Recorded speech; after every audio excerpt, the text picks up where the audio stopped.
Bonjour, mon nom est Jean Chouinard du Service national du récit en adaptation scolaire. Dans le cadre de la présentation de la typologie des aides technologiques en éducation, nous allons aborder les aides à l'apprentissage et plus spécifiquement le volet suppléance à la communication. Mais auparavant, on va définir qu'est-ce qu'une aide à l'apprentissage.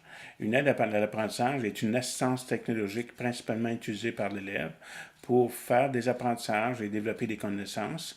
Le but de l'aide à l'apprentissage est de permettre à l'élève qui a des difficultés marquées et persistantes ou encore des incapacités à lui offrir des modalités qui vont miser sur sa situation et ses capacités dans le but de lui permettre de réaliser des tâches, de développer des compétences ou d'atteindre des états qui lui seraient difficilement, pour lesquels ça serait difficile pour lui d'atteindre, de réaliser ou de développer sans avoir recours aux aides technologiques.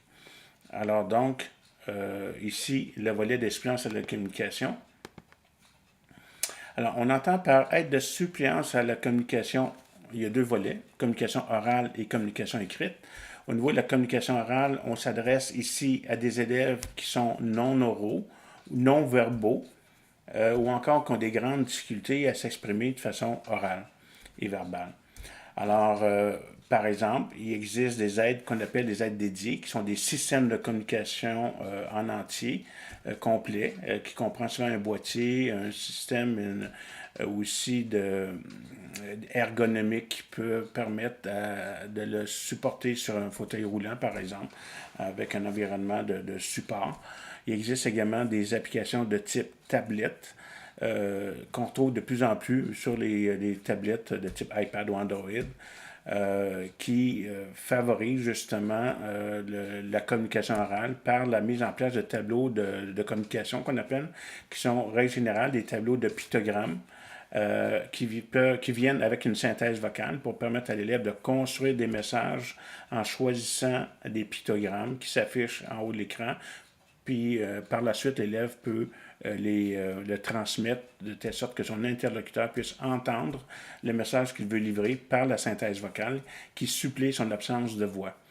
Il existe également des tableaux de pictogrammes avec voix enregistrée. Donc, on a le choix d'utiliser une synthèse vocale ou la voix enregistrée. C'est alors une voix enregistrée par un adulte, par l'enseignante, par les techniciens d'éducation spécialisée ou par le parent qui se supplie à la voix de l'élève. Donc, à ce moment-là, il y a moins de polyvalence. Dans ce type de tableau-là, c'est plus déterminé d'avance, alors que la voix enregistrée permet une plus grande polyvalence dans l'expression du message. Il existe également des tableaux de type clavier pour écrire avec synthèse vocale. C'est-à-dire que l'élève peut utiliser un clavier conventionnel pour écrire ou en choisissant des lettres à l'écran pour composer son message. C'est souvent un clavier à l'écran et par la suite, ce message est lu par la synthèse vocale. Règle générale, les tableaux de communication peuvent contenir un niveau, deux niveaux ou trois niveaux. Des fois, quelques fois plus, mais règle générale, on ne doit pas passer trois sous-catégories. Alors, on appelle ça des niveaux de communication, de l'arborescence, et chaque tableau va être fait selon la capacité intellectuelle de l'élève à naviguer dans les différentes sous-catégories du tableau. Alors, certains élèves, dès qu'ils dépassent un niveau, c'est difficile pour eux autres d'aller rechercher les catégories. Donc, il faut bien comprendre la nature des difficultés de l'élève et ses capacités également à pouvoir naviguer dans différents sous-niveaux.